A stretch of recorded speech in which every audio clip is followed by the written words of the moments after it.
And we're back. Welcome everybody to my second LinkedIn Live.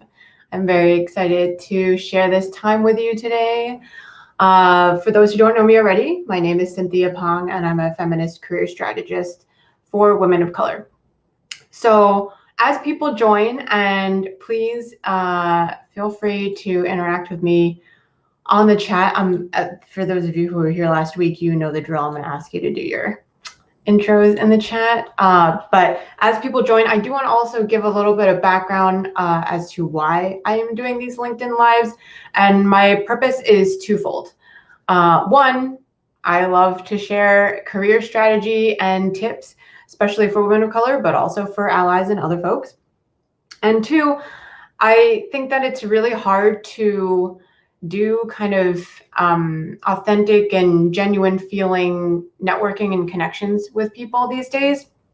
With everything going on this year, everything being remote, and for people also who, like me, are introverts and, maybe feel a little socially awkward and stuff, it's always kind of been a little hard to build that professional network. So I wanted to make this a space too where everybody who's here can also connect with each other, learn a little bit more about each other's work, and amplify everybody. Maybe you can work together with somebody else. Maybe somebody's ask is something you can offer.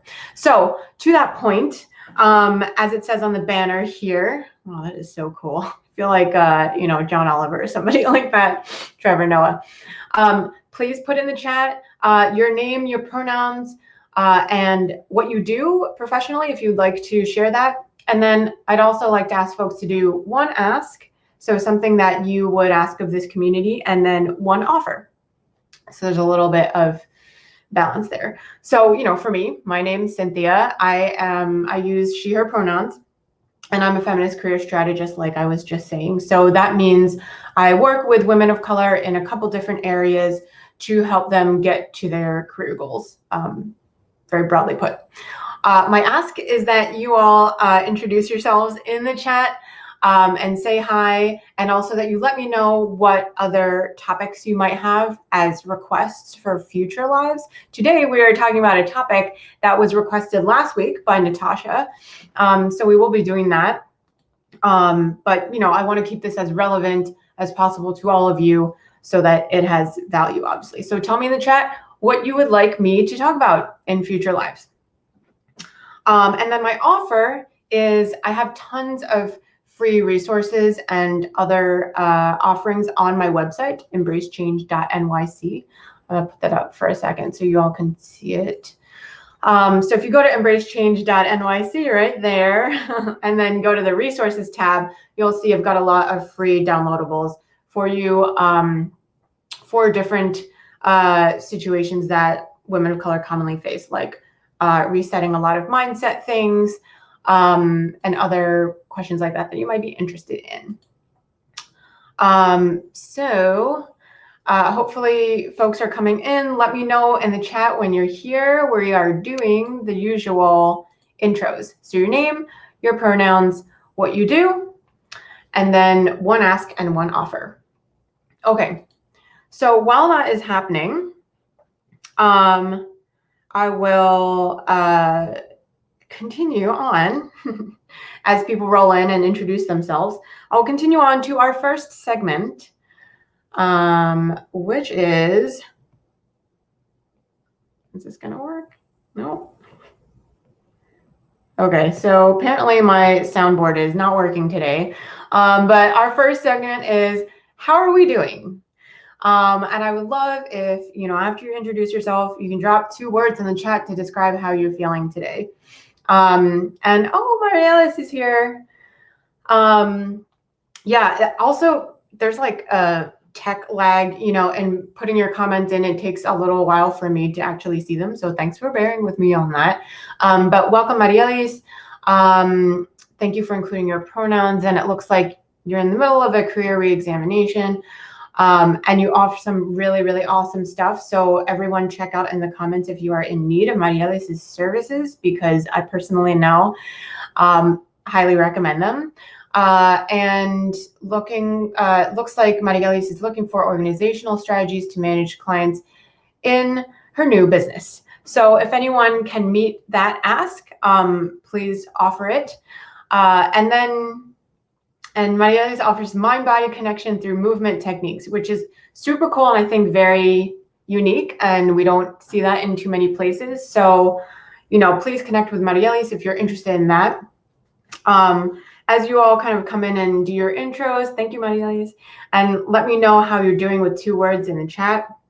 I'll share that my week has been pretty full. Many of them are, and as everyone always says, like when you do your own business and stuff, they're always like, that's a good problem to have. And I agree, and I am grateful. At the same time, it also is just, it's a lot. And my book recently came out within the last month, and so there's a lot going on between continuing to get word about the book out there, fulfilling people's book orders that come in, which is really fun. Also, it takes time, and of course, the bulk of my work is client work. So, like, being able to juggle all those things as an entrepreneur, and I haven't even gotten into like the public speaking things and the press requests and doing lives and podcasts and all of that stuff on top of the usual things is a lot, And yesterday too, I started for the first time the first module of my Start Your Small Online Business course, and that was really great, and also took a lot of prep. So that is where I'm at. If I had to give you 2 words, I would say, there's 3 words, but looking for balance. Okay, and we also have Conrad Corpus. Welcome, Conrad. He, him pronouns, queer Filipino. I'm here to listen and learn, here to listen and support. That is awesome. Welcome to Conrad. Maybe Maria Elise and Conrad can connect too if there are overlaps in what you're looking for and ways you could potentially support each other or collaborate maybe. Michelle is here as well. Hi, Michelle. Maybe I should put up my other banner too, so that folks who are still coming in can do their intros as well. Michelle, hi. Hope you're doing good since we last spoke. Michelle's looking into how to amplify your brand globally. Awesome. I'm going to make a note of that so that we can talk about that in a future live. Although today's tips also will help with that. So definitely a good one for you to tune into today, Michelle. And you're also interested in increasing the minority voice in Sustainable Development Goals initiatives. Cool. I would love to learn more about that because I don't actually know, and maybe some of the other folks who are joining would be interested in more detail too. So feel free to tell us more in the chat, Michelle, or anyone. Conrad, it looks like, is feeling content but unsettled.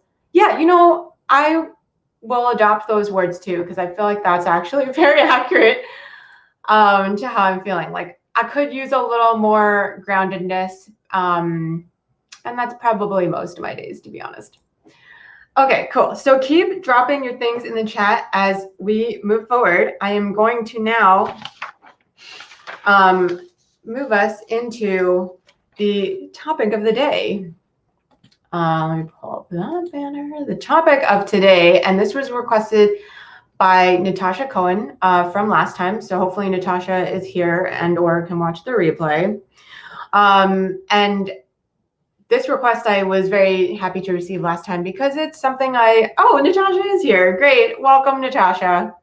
Thanks for coming. So I'll let you all read what Natasha wrote in the comments. But this one's for you. Okay. So I was thinking about what's the best way to stand out in a new industry. And obviously I think a lot about career change and career pivots, having gone through numerous ones myself, and also, of course, coaching clients to go through them too. And it's hard. It's really hard. It feels like, especially with social media these days and the internet, it just feels like, and regardless of what you do, there can be a feeling of there's a lot of competition, in whatever field you're in or trying to get into. So I love this question because it can help us take some power back over like what we can do in order to stand out in a new industry, even if it feels like, oh, there's so many people also who are in the same space as me. No worries about being late, Natasha. It's like life, Okay, so I thought of three areas that we could focus on if we want to stand out in a new industry. And also note for Michelle, like these can be applied to help you amplify your brand globally too. Number one, have a point of view. So have something to say.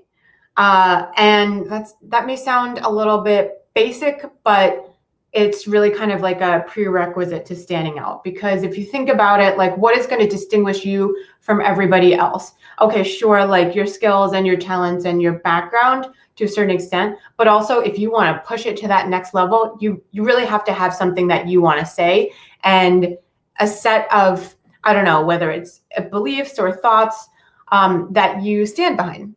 People are looking for that. They want to like resonate for it. As you notice, like notice how you interact with what other people are saying. Like when you look at something, you're like, oh, that doesn't really resonate with me. Like, oh, this feels like generic, like what everyone else is saying. But like if someone is actually saying something else that's a little different or something like a more provocative point of view, it has a polarizing effect and it will attract the people who are like looking for that, you know? So you have to have some kind of set of ideas, a platform, ideas, thoughts, a point of view. Okay. So if you don't already have one, because some people like naturally are people who just have a lot of opinions or something like that. So maybe easy if you're more of that type of person. I think I am a little bit like that. But even for those of you who think like, well, like, I don't know what my point of view is and I don't know how it could be any different from anybody else's, this is what I would suggest. One, make sure that you read up on this new industry. So you need to sort of know what the landscape is before you can kind of know where to jump into it and where you want to land. And you may need to learn and skill up on some things if you are really, really like brand new to this industry. And as you read, you will find, okay, just like I was saying before, like when you read things, some things resonate with you and others you're just like, not really. So you're going to have this happen naturally, and then you'll gravitate towards certain things. And that's going to help you develop your own point of view. So maybe you read something, and I'm going to use Natasha's new industry because it's software engineering. So let's say you're reading up about the new things that are coming out in software engineering, and you're seeing that it's actually perpetuating white patriarchy, or it is dangerously capitalistic, or something like that, right? So you're starting to there develop like a point of view that is an opinion on what's already out there. And those two examples I used because those are always things that are on my mind, but they're also a function of my identities as a woman of color, as an Asian American, as a woman, all those things that are kind of on my mind. So that's one example of how you might, as you're reading up on what's happening in this industry, like develop your own point of view. And yeah, think about how this new area might intersect not only with like your identities, but also with what you bring from your previous industry or your upbringing or your schooling or other things like that, because looking for those intersections, like that's where the new spaces will be, where there are not necessarily already so many voices saying so many things. All right, so I hope this is making sense. As always, please drop any questions or comments you have in the chat, and I will be happy to like clarify things or go deeper in one way or another. So that's number one. Develop a point of view, have something that you want to say, and then number two follows directly from that. It is to start sharing your point of view. So you can do this in different ways, and different methods will be easier or more comfortable for different people. So there's writing, of course, and there's video like this. There's audio. I would say like those, we can use those as 3 examples for today. So writing is like a much more friendly for people who maybe are a little introverted like me, or, like you like to process through your writing, and that may be the best way that you communicate and share your point of view. And you can do that in a couple different places, right? You could do it on LinkedIn. You could post and write articles and comment on other people's things and stuff like that. You could also write on Medium. That's another kind of like no threshold, no gatekeepers to having an account on there and starting to put your point of view out there. And, you know, as a third example, places like Twitter, right? You can, especially for certain industries, Twitter is very fruitful. If you are in media, writer, journalist, creative of that type, like that place could be really great for you. So, and if you prefer short form writing, like definitely Twitter, you know? So writing is one avenue in which you could do it. Let me check on the chat for a second because I'm not great at multitasking.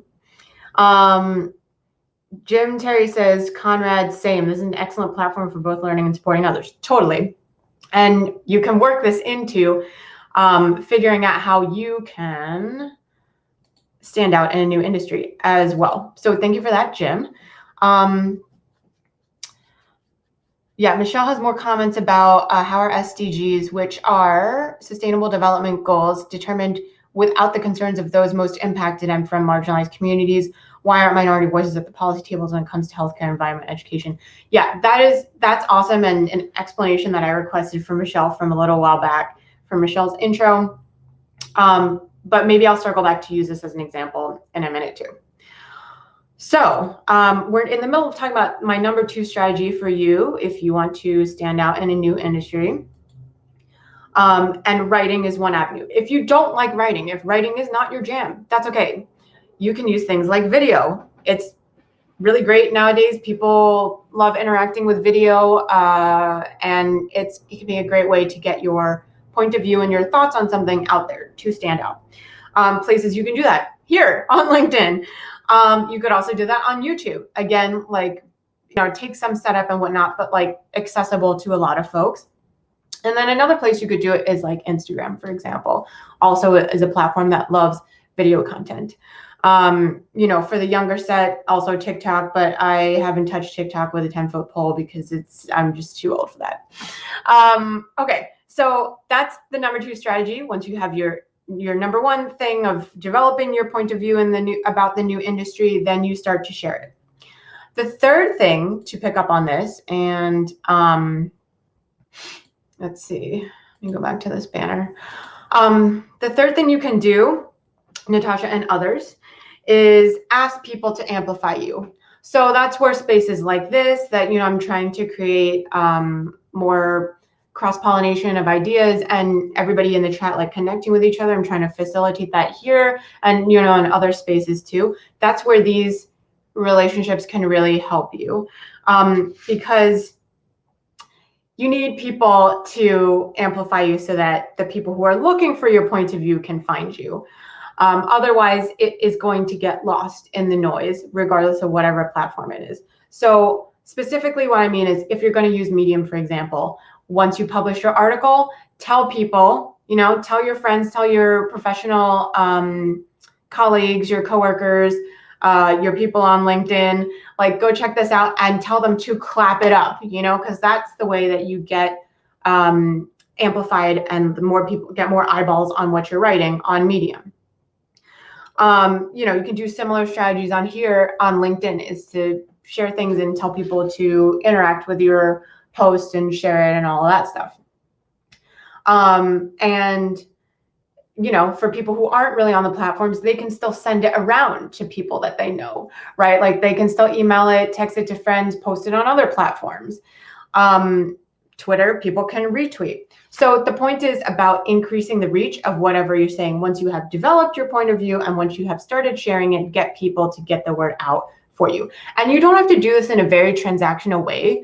You know, like that's why at the beginning in the intros and stuff, I'm always like one ask, one offer, because I do want it to feel a little bit more like, you know, we are all helping each other, you know, the rising tide lifts all boats kind of thing, as opposed to please do this thing for me, you know, and always having that dynamic of like feeling like you're always asking for people to help. Also, you know, for a lot of women of color who I work with and stuff, it's kind of hard for us to ask for help in the first place. So I want to make it feel like it's really helping to grow a bond between you and your professional connections because you're helping them, they're helping you. It's not just a one-way transactional street. Yeah. Okay. So Marielis also says in the chat, my point to start coming out in the embodiment field is in fact how white supremacy has washed out the embodied experience. Yeah. I found that mostly white European descent podcasts brought Black, Indigenous people of color to talk about race, while their discourses on embodiment were not addressing their own racial identity. Yeah. Okay. So right there already, Marielis, that's like one slice of your point of view. Like that's a point of view you could choose to then take and share and have people amplify across whichever platforms and in whatever ways you choose to do it. But that's a great example of how, I mean, and I know that the embodiment field is not new to you, so it's not a new industry for you, but that is an example of how you can differentiate yourself from other people. And so hopefully that is helpful to Natasha, who requested this topic, and others on like how you can really do this. Okay, so please remember to drop your questions for me in the chat. And I'm happy to answer any of them. Also, if you have requests for future topics, please continue to put that in the chat and I will add them to the list for future lives. Oh, okay, a little bit of like an addendum on this for Natasha and anyone else who's wondering how to stand out in a new industry. The 3 strategies I gave you are like to level up kind of your presence in a new industry. It sort of assumes that you are already doing the things like the base level networking and making connections in the new industry, and assuming this is one where you're trying to get a job, like you're also applying for things and putting your name out for jobs in a strategic and like high quality way as well. But using these 3 strategies in conjunction with those 2 things, like making those professional connections and, putting in the applications, like actually putting yourself out there for opportunities, the jobs, etc.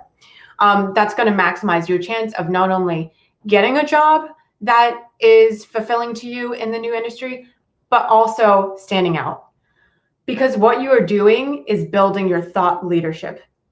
And that can be done, to circle back to Michelle's question about globally, like this can be done on a global level because through the wonders of technology, we can reach people who are on the other side of the world, who are in different time zones, because they may also see your thought leadership, whether it's in writing, on video, audio, whatever. And the key, last point on this before we move to the final segment, the key to this is to be consistent. So you want to make sure that you pick kind of a general pace for sharing your point of view that is actually realistic and sustainable for you, given the rest of what your life looks like. So please don't try to bite off more than you can chew, because it's much better to start small and grow it from there than to try to do a lot and then not be able to keep it up and, like disappear from certain platforms and stuff like that. It feels like the landscape is less forgiving of the latter scenario. So like, it's just not a great look to try to be posting like every day on somewhere and then all of a sudden like have to drop off. So start small, grow it sustainably, and ask people to amplify you along the way. Okay, so if there's no questions and stuff on that, we're now going to move to the 3rd and final segment of the show, which is the victory of the week. And normally, well, last time I had a soundboard, so I had these special effects, but it's currently not working. So please come back next time, and I promise I will have the fun sounds for you. It would have been an air horn at this moment. Okay, so here's what I like to talk about: a recent victory of a client or a woman of color who I know. And that's also a reminder for those of you who are listening, please PM me, private message me afterwards, any victories that you've had in your career. Nothing is too small, okay? Nothing. This is all significant stuff that we're doing. Please message me your victories, and then I will be happy to share them anonymously in future. So let me come up with a fake name. So let's say Kara. My client Kara had been working with for some time through individual coaching and strategy sessions. And Kara's been in her field for I don't know, I'm going to say like 2 decades. And it's like a research and marketing field. So doing a lot of research and insights about consumers, and then using that to advise the company on, what to do with their products and all that stuff. And, Kara had a prior experience in another country where she had run a team of like 5 or so people, but then came to the US, and in the US had worked her way up in the industry here, and always was like, manager of something or director of something, but never had like direct reports under her. So when we talked about Kara's leadership, she was really resistant to me even like referring to her as a leader. She was like, no, I'm not. Like, I work for another manager. I have my supervisor. Like, nobody reports to me. I'm not actually a leader. So, there was a process of us working through that. But recently, like 2 weeks ago, we had a session, and she said to me, she's like, Cynthia, I realized I had a real breakthrough. I realized that I had to go through working for a number of very terrible bosses in order to realize that I actually am a leader, like you've been saying this whole time. And she's like, but I realized I had to see how other people were such poor leaders and in leadership positions to realize that, no, actually, I am a leader. And I'm ready now to step into those roles and have the direct reports to me in this country. And like just seeing her own that for herself and recognize that her past experience running a team is totally applicable here. Just the fact that it's in a different country didn't negate the fact that she is and always was a leader, even when she didn't see herself that way. Boom. All right. So that is my victory of the week that I want to share with you from a client. And my question for you is, how can you embody the spirit of Kara's victory and take it with you into the rest of your week? And that's where I'll leave you for that. Okay, so we are now nearing the end of the time that we have today. Next week, I'm not going to be on here because I'm actually going to be on Hello Mondays live. Ooh, it's so hard to do this backwards. Next Wednesday, the 23rd at 3 p.m. Eastern. So if you want to join in on that conversation, which will be a super fun 30-minute Q&A and chat, coffee chat with Jessie Hempel, follow Jessie Hempel on LinkedIn, and you'll get that notification at 3 p.m. Eastern. So please come. We'll be talking about career change. You can ask me questions through there and also get to know Jessie a little bit. She's very cool. So yeah, please come there. The following weeks, I'll be back on here on my live at 2 p.m. Eastern, unless everybody tells me, no, 1 p.m. is a much better time, which message me that if that is the case. And as we go out, thank you all so much for coming. Thank you, Michelle, Marielis, Jim, Conrad, Natasha, everybody who came in. I really appreciate you all spending this time with us. I hope you can all cross-connect and help each other reach all of your goals. Thank you for your requests for future topics for these, and keep spreading the word about your work, and anyone you think who would benefit from this type of a live, please tell them to join next time. I'll be back here in 2 weeks, but next week again, I'll see you over on Jessie Hempel's live. So thank you all so much. Thank you, Carla, if you made it. Thanks, Natasha, for this excellent question. And I hope you all have a wonderful rest of your day. Bye. See you next time.